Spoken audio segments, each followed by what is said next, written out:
పరిశుద్ధ నామముకే మహిమ కలుగును గాక. దేవుని యొక్క మహాకృపను బట్టి గతకాలమంతా కూడా దేవుడు కాచి కాపాడిన రెక్కలకి తాచి మరొక రోజు ఆయన సందులో గడపడానికి ఆయన మనకి సమయాన్ని దయచేసడాన్ని బట్టి ఆయన నామముకే మహిమ కలుగును గాక. చిన్న ప్రార్థన చేసుకుని వాక్య భాగంలోకి వెళ్దాం. స్తోత్రం నాయన మహాపరిశుద్ధుడు దేవ, మీకే వందనాలు, స్తోత్రాలు. మహోన్నత మహాగరుడైన గొప్పవాడ, జీవం గల దేవ, జీవాధిపతి, మీకు స్తోత్రాలు ఇష్టం. మీరే మహిమ పొందండి. దేవాది దేవుడు నాయన, జీవం గల దేవుడు, జీవాధిపతి అయిన దేవుడు నాయన, సర్వశక్తి మంత్రులు, సర్వాధికారి అయిన దేవుడు నీవే తండ్రి. మీకు స్తోత్రాలు ఇష్టం. మీరే మహిమ పొందండి. వాక్యం ద్వారా మీ నాయన మీరు మాతో మాట్లాడి బలపరిచి దీవించి ఆశించి మీ సన్నిధి మాకు తోడుగా ఉంచి నడిపించి సహాయం తెచ్చాను.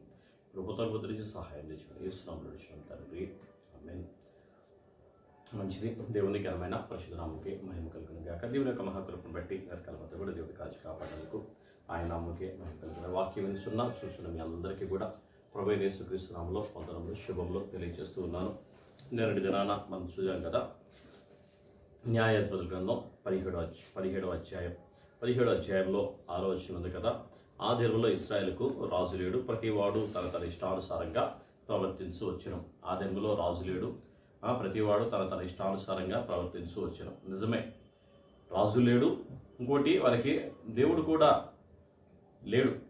వారి ఇష్టానుసారంగా న్యాయాధిపతిగా సంసోను 20 సంవత్సరాలు పరిపాలించాడు. న్యాయాధిపతిగా ఆయన చనిపోయిన తర్వాత, న్యాయాధిపతిగా ఉండి ఆయన చనిపోయిన తర్వాత ఆయన ఇష్టానుసారంగా ఆయన బ్రతికి తన ప్రజల మీద, తన జనుల మీద, దేవుని యొక్క ప్రజల మీద, దేవుని యొక్క జనుల మీద బాధ్యత లేకుండా ఉందా ఆ కాలంలో. ఇక్కడ చూసినట్లయితే ఎఫ్రాయిము ఒకడు వచ్చి ఆ యొక్క గృహదేవతల్ని ఆ ఇంట్లో ఒక దేవమందిరాన్ని కట్టించి దాంతో పోతబొమ్మను పోల్చి అక్కడ చేశాడు. చేసిన తర్వాత ఆ ఉన్న పరిస్థితి అంతా కూడా దేవునికి విరోధంగాను, దేవుడు లేని, దేవునితో సహవాసం లేని, దేవునితో సంబంధం లేని పరిస్థితి అనేది అక్కడ మనం చూస్తూ ఉన్నాం. ఆ చూసిన ఆ పరిస్థితులు ఇక్కడ మనం చూసినట్టు 18వ అధ్యాయం ధ్యానం చేసుకుంటే, ఆ దినముల్లో ఇశ్రాయేలుకు రాజు లేడు. అక్కడ 17వ అధ్యాయం 6వ వచనం అంటాడు కదా, ఇశ్రాయేలు ప్రజలకు రాజు లేడు. ఇక్కడ 18వ అధ్యాయం 1వ వచనంలో అంటాడుగా, ఇశ్రాయేలు ప్రజలకు రాజు లేడు. అంటే పరిపాలించేవాడు, వాళ్ళు నడిపించేవాడు, చక్కని మార్గం చూపేవాడు, వారికి కాపుదలగా ఉండేవాడు, శత్రువు వస్తే పోరాడేవాడు, నడిచేవాడు ఎవ్వరు కూడా వారికి లేడు. న్యాయాధిపతి లేడు, రాజు లేడు, పరిపాలించేవాడు లేడు, చక్కని మార్గం బోధించేవాడు, చూపించేవాడు ఎవ్వడు కూడా లేడు. కాబట్టి వారు తన ఇష్టానుసారంగా ప్రవర్తిస్తూ, అది ఇష్టానుసారంగా ప్రవర్తించి ఆ ప్రవర్తన ఎలా ఉంటుందో ఇక్కడ ఈ 18వ అధ్యాయంలో మనం ఒకసారి చదువుకొని చూసుకుందాం. రాజు లేడు. మరియు ఇశ్రాయేలు గోత్రములలో ఆ దినం వరకు దానియులు స్వాస్థ్యం పొంది ఉండలేదు గనుక ఆ కాలమున తాము నివసించుటకు తమ స్వాస్థ్యము వెతుక్కొనుటకై వారు బయలుదేరి ఉండిరి. ఆ దేశ సంచారము చేసి దాన్ని శోధించుటకై దానియులు తమ వంశస్థులందరిలో నుండి పరాక్రమవంతులైన 5 మనుషులను జురియా నుండి, ఎష్టాయిలు నుండి పంపి, మీరు వెళ్ళి దేశమును పరిశోధించుడని వారితో చెప్పగా, వారు ఎఫ్రాయిముల మన్యంలో ఉన్న మీకా ఇంటికి వచ్చి అక్కడ దిగిరి. వారు మీకా ఇంటి యొద్ద ఉన్నప్పుడు లేవీయుడైన ఆ యవనుని స్వరమును పోల్చి ఆ వైపునకు తిరిగి అతనితో, ఎవడు నిన్ను ఇక్కడికి రప్పించెను? ఈ చోటున నీవేమి చేయుచున్నావు? ఇక్కడ నీకేమి కలిగి ఉన్నదని అడగగా, అతడు మీకా తనకు చేసిన విధమును చెప్పి, మీకా నాకు జీతమిచ్చున్నాడు, నేను అతనికి యాజకుడనై ఉన్నానని వారితో చెప్పాను. అప్పుడు వారు, మేము చేయబో పని శుభమగునో కాదో మేము తెలుసుకున్నట్లు దయచేసి దేవుని యొద్ద విచారింపమని అతనితో అనగా, అతడు ఆ యాజకుడు క్షేమంగా వెళ్ళుడి, మీరు చేయబో పని యెహోవా దృష్టికి అనుకూలమని వారితో చెప్పాను.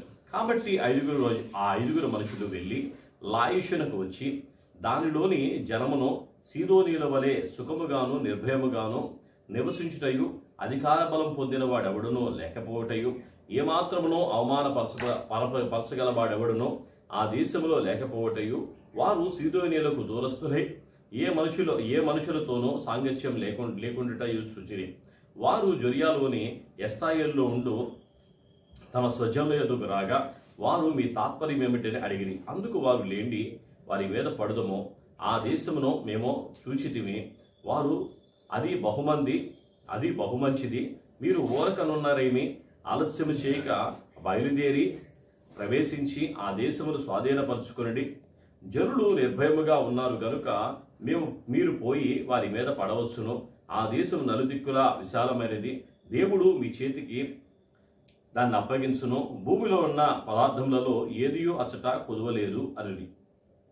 ఆ ప్రాంతంలో ఉన్న లాయిషుకు వాళ్ళు వచ్చారంట. లాయిషు ప్రాంతానికి దానియేలు ఆ రోజు వరకు స్వాస్థ్యం పొందలేదు.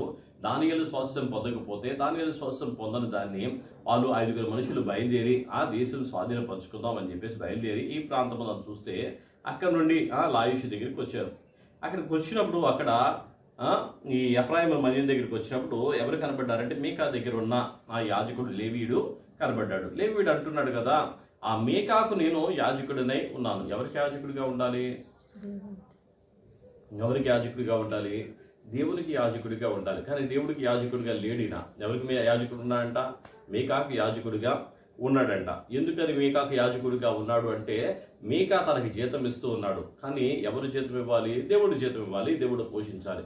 అటువంటి వ్యక్తి దగ్గరికి వచ్చి వీళ్ళంటూ ఉన్నారనమాట.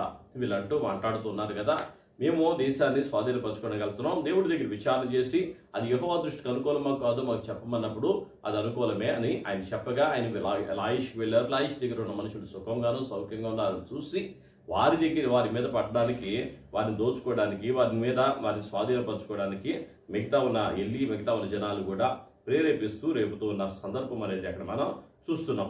అప్పుడు జొరియాలోను ఎష్టాయిల్లోను ఉన్న దానీయులైన 600 మంది యుద్ధాయుధములు కట్టుకొని అక్కడి నుండి బయలుదేరి యూదా దేశం మొదలు కిరియత్యారీములో దిగిరి.